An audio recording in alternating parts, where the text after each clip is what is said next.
Dieses zum Kauf angebotene 5-Zimmer-Einfamilienhaus befindet sich in Zeuthen-Niersdorf. Das im Jahr 1998 erbaute Objekt wird über eine Zentralheizung beheizt.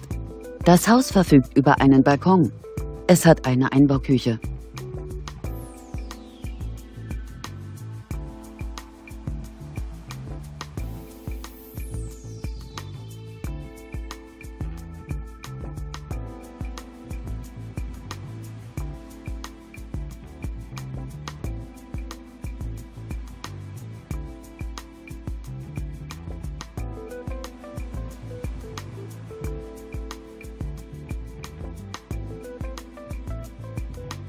Auf einer Grundstücksfläche von ca. 1713 Quadratmetern bietet das Gebäude eine Wohnfläche von ca. 155 Quadratmetern.